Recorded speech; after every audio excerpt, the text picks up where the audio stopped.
네, 2022년 11월 23일 이정훈입니다. 민노총과 박지원, 이재명, 민주당을 다뤄보겠습니다. 노조와 박지원은 내일을 보던가 미래를 보던가, 제가 던지는 화두입니다.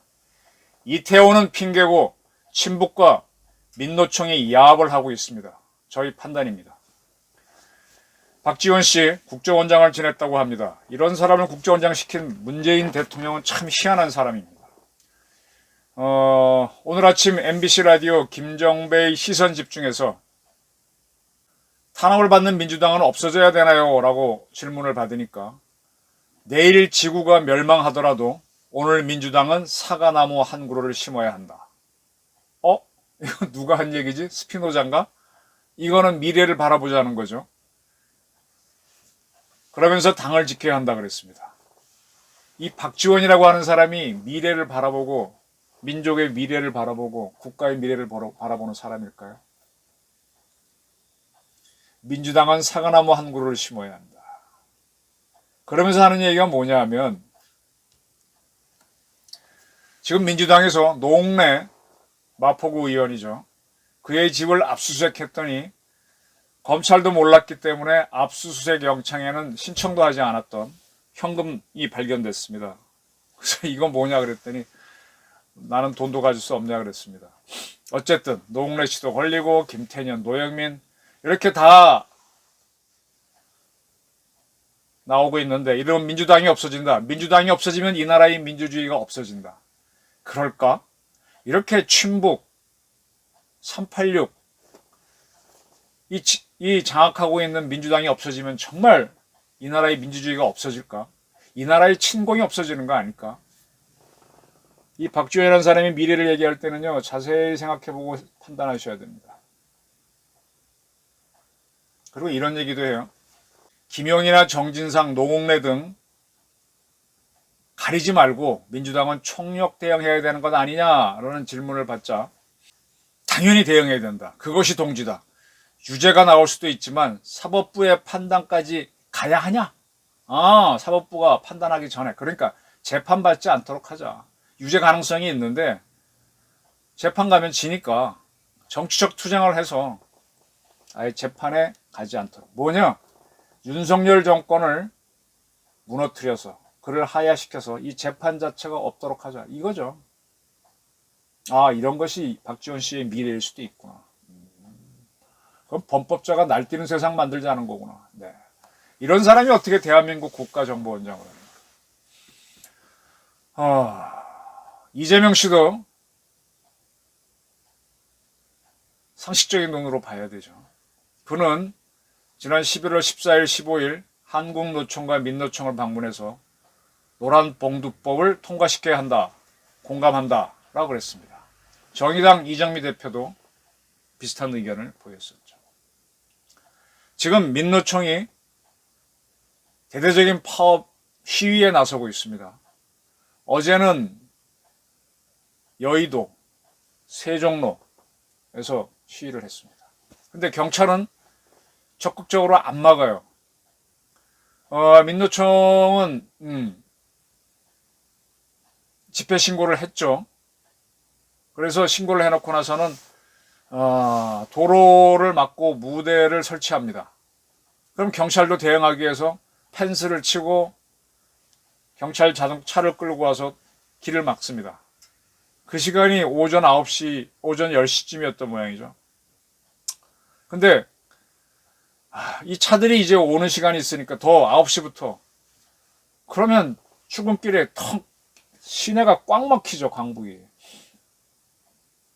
남산 터널에 있다가 30분 동안 갇혀 있으면 답답하기도 하고 일도 안 되고, 야, 택시 탄 사람은 그냥 돈 주고 걸어서 나왔지만 자기 처음을 거는 사람은 어쩌지도 못하고 그런 일들이 벌어졌습니다. 근데 경찰이 적극적으로 안 막아요. 이거 막다가 또 뭐 백남비 사건 또는 이태원처럼 누군가가 희생이 되고 하면 또 시끄러우니까 분리만 시키는. 분리시키기 위해서는 더 많은 공간을 쓰니까 점점 차도는 좁아지고 사람들은 불편해집니다. 그러나 이 경찰도요, 용산서 이임재 서장을 가만히 보면은 용산 대통령실 인근 집회를 막을 때는 적극적으로 막습니다. 근데 다른 지역의 시위는 그렇게 막지 않습니다. 그리고 흥미로운 거는 이명박 박근혜 정부 때까지는 집시법을 근거로 여러 가지 시위를 제한했었는데 문재인 정권 거의 다 풀어줬어요. 이게 민주주의고 이게 자유인 줄 아는데 이건 방정이죠. 이제 이 세력들은 이걸 핑계로 계속 시위를 벌입니다. 공공운수노조가 오늘 파업에 들어가고, 그 다음에 인천공항 지역지부, 건강보험공단 고객센터 지부, 용인 경전철 지부도 총파업에 돌입합니다. 24일에는 화물연대가 무기한 운송 거부에 들어갑니다. 이 화물연대 파업은 참 그렇습니다. 작년인가 파업을 해가지고 안전운임제를 3년간 더 연장하기로 그렇게 가기로 갔는데, 그래서 파업을 끝냈는데 이걸 무기한 적용하라고 파업에 들어갑니다. 그러면 화물연대가 파업에 들어가서 이 물류 트럭들이 안 다니면 그럼 물류가 막히면 상당히 불편해지겠죠. 이 사람들은 지금 왜 이러는가 하면요, 불법 파업에 대한 기업의 손해배상 청구 및 가압류를 금지하는 노조법 2, 3조 개정안을 통과시키자. 이게 노란봉투법입니다.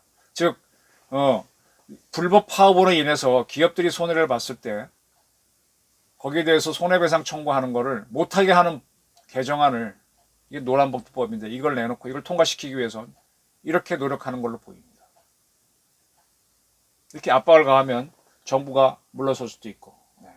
근데 지금 반대로 기업주층에서는 중대과실치사법인가 뭔가 이런 것들이 있어가지고 뭐가 사건 나면은 안전 위비하면은 사업 현장 책임자가 아닌 최고 책임자가 책임지게 돼 있잖아요. 예를 들면 이태원 참사가 일어나면 안전을 책임진 경찰이 아니라 대통령한테 책임을 묻는 거죠. 이렇게 해서 정권 교체, 그리고 사주 타도로 가는 거죠.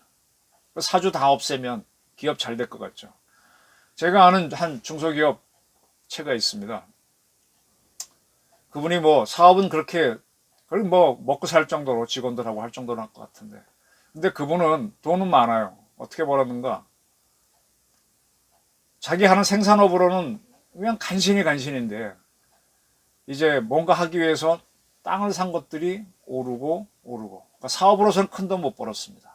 우리 사업 용지가 사는 게 돈을 벌고 해서 우리나라 땅값이 더 많이 오르죠. 이거는 모든 기업하는 사람 만나보면 공장하려고 지어놓은 땅값이 올라서, 아니면 이 공장이 여기 있던 걸 딴 데로 옮기면서 번 돈으로 이렇게 되게 벌지 않습니까?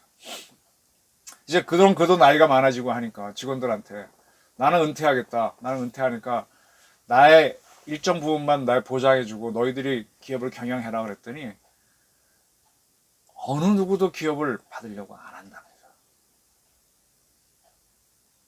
기업 누구나 할 것 같죠? 사실은 월급쟁이가 100배 편합니다. 때 되면 봉급 나오고, 적긴 하지만 그게 맞춰 살면 되는 거고, 이 돈 버는 사람은요, 저도 요즘은 봉급쟁이 끝나갖고 제 스스로 돈을 만들어 쓰는데, 돈 만들어 보려니까 쉽지 않네요. 아예 능력이 없지는 않았는데 따박따박 나오던 게 줄어드니까 이리 뛰고 저리 뛰고 하게 됩니다. 사업하는 사람들은 25일날 봉급날이 오면 가장 골치 아프대죠. 물론 잘 돌아가는 기업은 몇몇 기업이 있겠죠. 근데 거의 극소수입니다. 봉급되기 바쁩니다. 누구나 사업 못합니다. 근데 이 사업하는 사람들 이렇게 다 쫓아내고 흔들고 나면은 중대재해처벌법으로 다 이렇게 오나들 흔들어 놓고 나면 누가 기업합니까? 결국은 다 죽습니다. 저는 노조라는 단체를, 글쎄 이게 100% 옳은 정의는 아니겠지만 대체로 보게 되면 노조에겐 내일이 없다. 노조는 내일을 쳐다보지 않는다. 그저 오늘 배부르기를 원한다. 조삼모사라는 얘기 아시죠? 지금 당장 나한테 많이 들어오면 오케이지 내일 더 많은 부를 생각하지 않는다.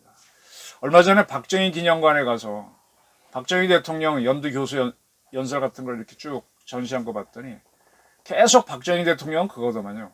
지금 우리가 참고 열심히 노력해서 우리 후손들이 잘 되게 합시다. 우리 후손들이 그때 우리가 뭘 했느냐고 하면 너희들이 먹고 살기 위해서 이렇게 노력했노라고 얘기합시다. 계속 미래를 얘기하더만요. 리더라고 하는 거는 10개란 영화를 봐도 모세가 미래를 얘기하잖아요. 미래를. 노조는 미래를 얘기 안 합니다. 지금 내 등 따시고 배부르게. 이게 월급쟁이 마인드고 사실은 이렇게 사는 게 편합니다. 조선시대 때도 후기로 가게 되면요. 머슴으로 스스로 들어오는 상민들이 많아요. 평민들이 막더라. 왜? 들어오면 먹고 살 수, 최소한의 살긴 하니까. 적어서 그렇지. 자기 스스로 양민으로서 헤쳐나가면 힘들거든요.